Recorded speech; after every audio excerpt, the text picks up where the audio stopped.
Welcome to the realms. What's up, y'all?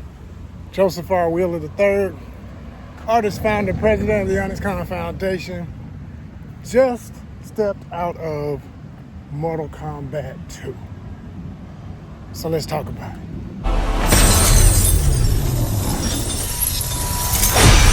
Get over here! Yeah, let's talk about it. Now, I guess I'll go back and edit in the names of different actors, highlight different people's performances.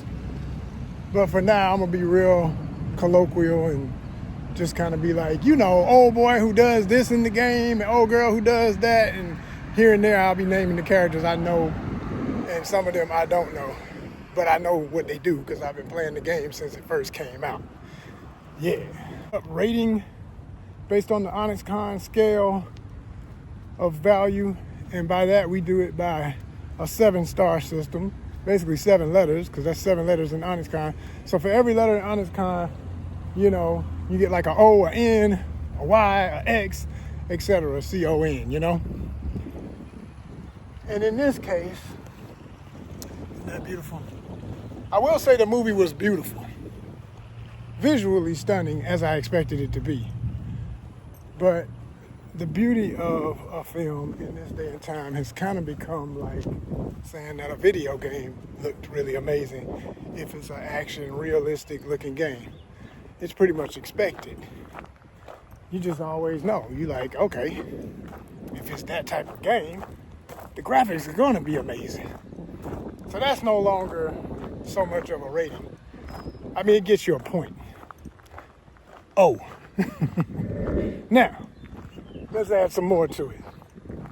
First and foremost, I think they did a great job with casting. I mean, of course, you're bringing back people who were in the first film. And for somebody who grew up on, when I say the real first film, that was about as wacky as you could get back in the day for lack of today's technology and some of how they went about producing what they did.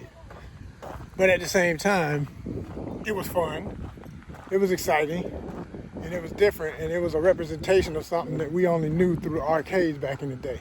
Same thing with this, except people are playing on PC and console. And I'm sure for a lot of younger generation folks in college who grew up on the various other games over the years, they got a real kick out of this the same way we did back with the very, very first film. My favorite characters and favorite moments would have to be Scorpion is number one, okay? It's great that they recognize who he is to the franchise and make sure that every time he shows up, he's on point. The actor couldn't be better. He's perfect for the role. He embodies it. He does the job. And as a fellow actor, I always appreciate that when people take it serious. Don't just look at it as a paycheck and say, oh yeah, I'm gonna do this because it's fun, whatever. But half the time they're not even into video games. They don't really understand the lore. They could care less if it comes off believable. No, he embodies that character. And it's beautiful what he's doing with it. I also, on a diversity tip, because here at Honest Con, we're all about diversity, living your best art life, and all the other elements that we represent. I love seeing Asian characters for all of these characters based on Asian martial arts. I love that. I love not seeing just some random white guy get the role for who's supposed to be a Japanese character. So shout out to that, because it don't always go that way in Hollywood. So that's dope. While we're speaking of diversity, give much love to my brother from so many projects, Supergirl, tons of other things. But Supergirl is where I first noticed him, in terms of really recognizing his talent as an actor. I used to watch that show really because of his character and Martian Manhunter back in the day. But anyway, shout out to Jax, man. You represented my brother. Makai, you the truth, brother. You the truth, man. And he's just a good all-around dude. I've actually followed him on social media, and I always love his perspective on life and metaphysics, and he's a deep brother. He is not shallow water. So he brings that extra oomph to everything he does, and I really enjoyed him in this role. So shout out to Jax, man. Jax was on point as always. And even, I kind of knew, I said, The hard part about a black character like Jax is, in the history of Hollywood, when a black man or a black character, whether villain or hero, shows up, he's often used as a scapegoat for power rating. Like, okay, if you can defeat this black guy, then it must be really powerful because, black guys that are big, he's a brute. He's the big, it's a whole history with this. It's been studied in the history of film. I'm not making this up. You can look and see time and time again, usually from video games to movies, when a black guy shows up in the first few scenes with whoever the most powerful characters are, if they can take him out, oh, they really bad, man. He beat up a black dude, a big black guy. I'm like, okay. So they didn't do it the way they typically do it, but there still were a few moments like that for Jax again. But the difference here was, no matter how bad it got for him, he was still standing. And I like that. No matter how bad, and I ain't gonna give nothing away. I'm gonna try and make this spoiler free. He was still standing, you know what I'm saying? Even when he wasn't standing, he was still standing, psychologically, physically, spiritually, representationally, in the way the character was able to rebound in certain situations, etc. Right? So I really enjoyed that. Oh, my girl Jade. Oh wow, she is a cutie. I'm gonna just say this. Now this is a personal pet peeve, and people can take it or leave it. What I got to say about this, I'm just gonna speak all I can say is my piece on it, right?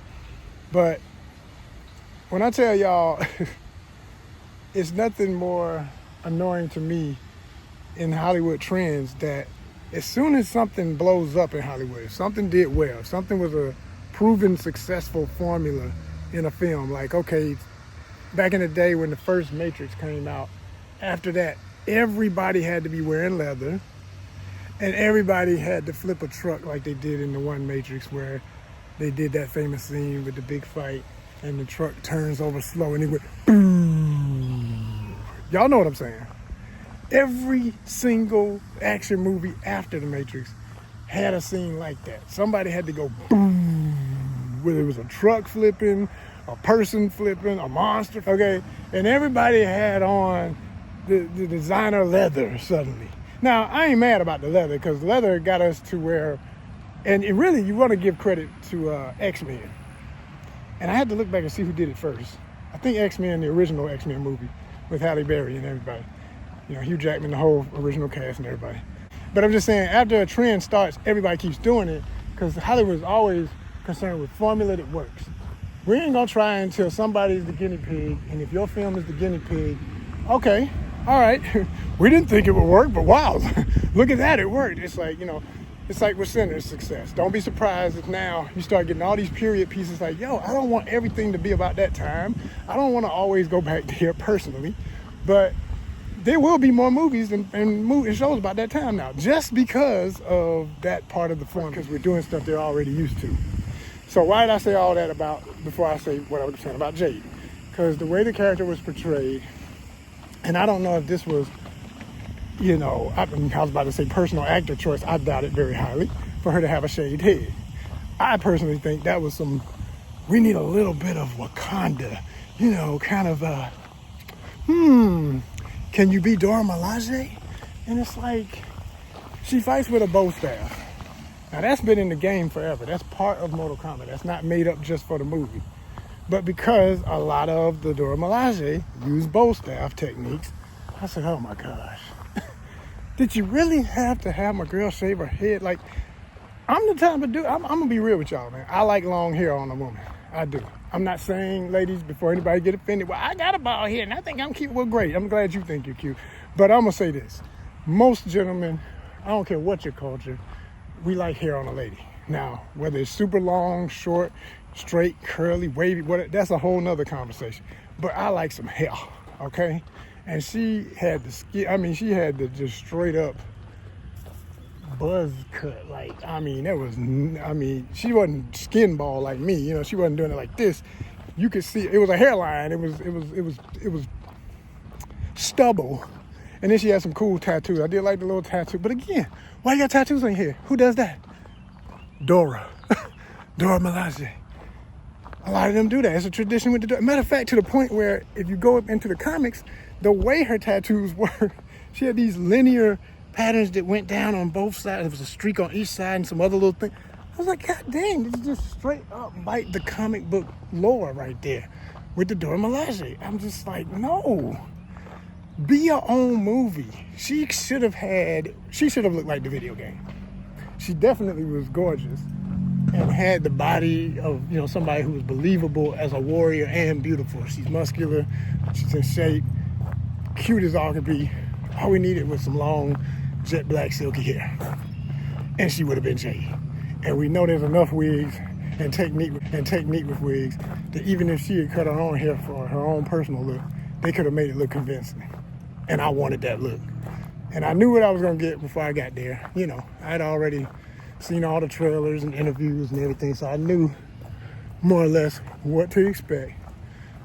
But I wanted that other look. I wanted the look I fell in love with on the video game. And with her features, like I said, as beautiful as she is, add the hair, it would have just been perfect. It would have been like, good gosh, that's her, that's Jade, right?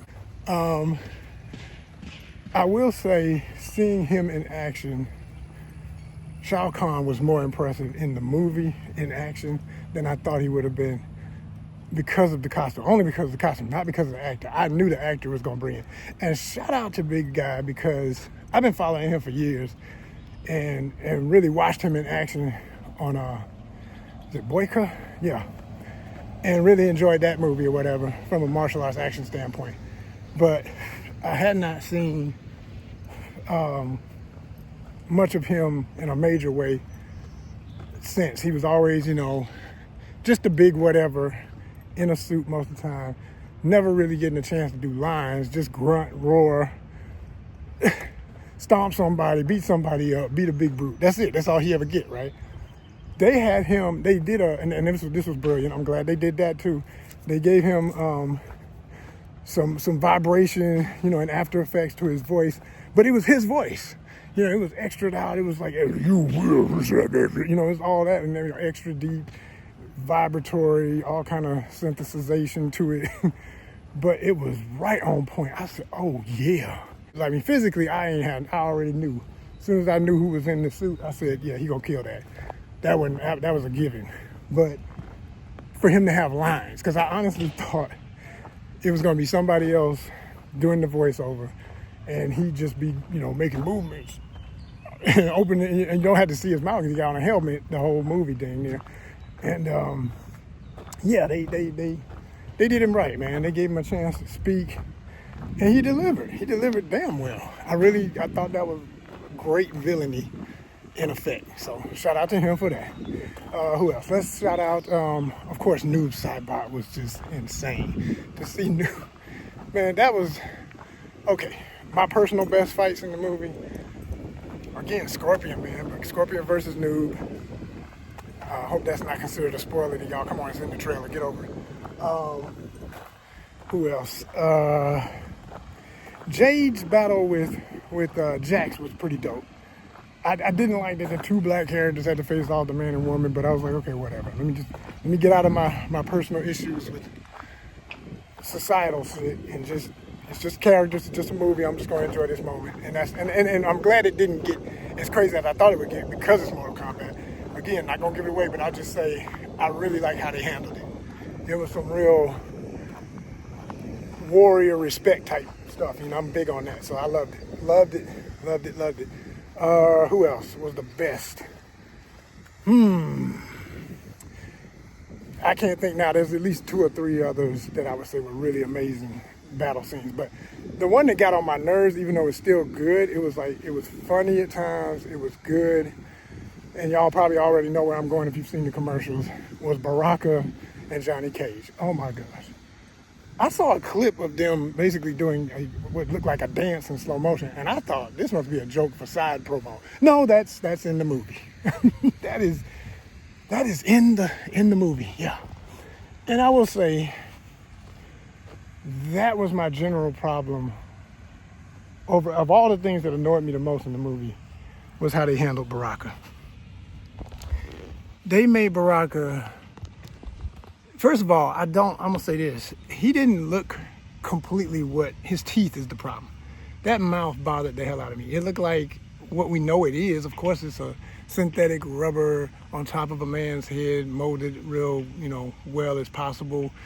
After Effects, so when he opens his mouth, you don't see the other real mouth underneath. At times you did, though. I was like, what the hell? Didn't I just see what? Like some scenes I could see his real human mouth in there. I said, damn, y'all, come on now. Come on, y'all. This ain't hard now. We got too much You got AI and you got all these After Effects. It's just no excuse. And then there were other scenes you couldn't see it. It was just like a void in there. And I was like, okay, cool. At least you did that, right? But I did not like that his teeth don't clench together and come straight on top of each other.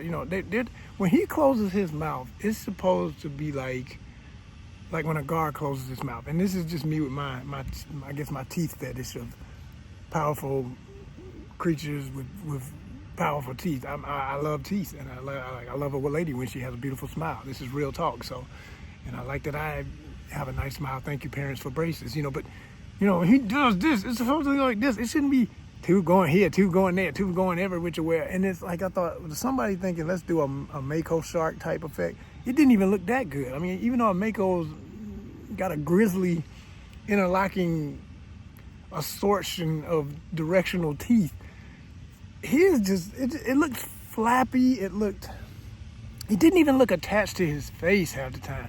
And then his eyes were popping out of his head, and I was like, oh, fucking gosh. And then the nose even, I was like, man, he's looking a little too humanoid at the same time. I know he is humanoid, but I'm saying, like, if you, all I can say is the best representations of him I've ever seen in the history of the game were the recent MK1 and MK11, period. You can go all the way back to the very first one. Yeah, sure, great.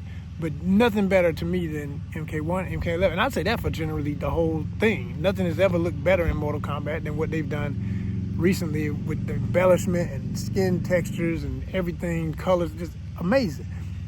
Why can't we get that when you got so close? I mean, Noob was literally damn near like just straight from the video game to the screen. Straight from the video game to the screen. Why can't we get that with him?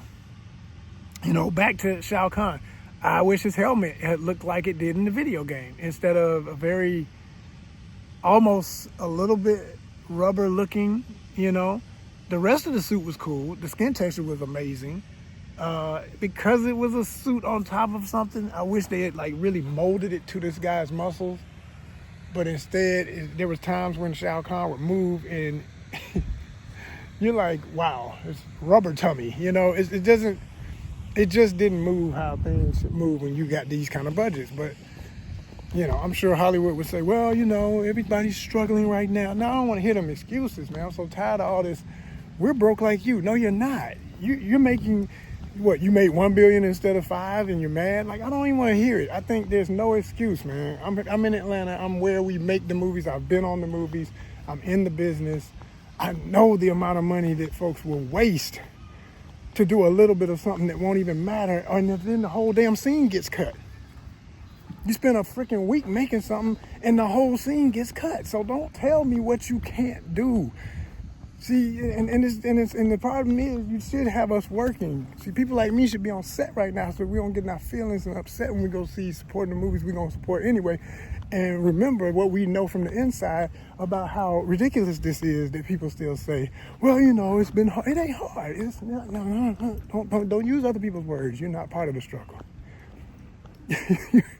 And all we asking of you now in these hard times is entertain us well.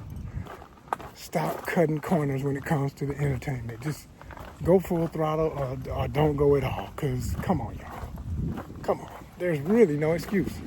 Now that I've been on my soapbox, I'll finish it up. I'll make it a nice little neat bow, right? And pretend that everything's still perfect, right? No, no, for real though. I would give this, it's like a strong B+. It's a strong B+. And I'm saying still strong. I'm giving it a plus, not a minus. I could, for the things that got on my nerves, that would be the B- part of it. But the pluses were still there. The development of the little bit of why we should care for the main characters that have problems with each other. It did rely a lot on fandom, knowing that most of us know the story from in the game. So as long as things stick to what they typically should be, nobody's gonna think anything was off. It's like, oh, yeah, that's right. That's her sister. That's their family unit, and she would be mad at him, and that would be like that. So a lot of things did match the game in terms of the plot, but a lot of it was not. I don't even want to say clearly explained. It was just. It would have had to take itself way more serious and turn into a damn trilogy to tell the same story in 3 different movies to get as deep as you would need to get to make it that serious. But it's not that kind of movie. It's like, at the end of the day, most of the people who are going to see this, even if they're fans of the game, they, if they're like me, it's really not all about just the fatality. I mean, it's never been about fatalities for me. I could care less about that. When I play, I don't know fatalities. I know I love making smooth moves and being unexpected. And I'm not the best at that. My favorite game is, as far as martial games, is Tekken, but it's still worth the fun. That's what it is. It's a fun summertime joint. It's the kind of thing that'll be on, and you'll see your favorite scene, and you'll stop and watch it, and you won't care if you're picking up in the middle of the movie, the end of the movie, or the beginning. So that's it, y'all. B+ for it. I'm not saying don't see it. I'm saying if it's your thing, you're gonna enjoy it. And if your favorite character, like one of my favorite characters is Baraka, you're gonna be annoyed. You're gonna be very annoyed. But if one of your other favorite characters is Jax, you'll be happy. He's got integrity. He looks cool. He acts cool. He did what he's supposed to do in your mind. And my girl Jade is definitely on point fighting wise, and generally her look. Can we get some hair, please, on set? That's my thoughts, y'all. Go check it out. Get over here. Oh, and there was this guy named Johnny something. I don't know. They try to make him the main guy, and every time they do this movie, for all you Johnny fans. Get over here!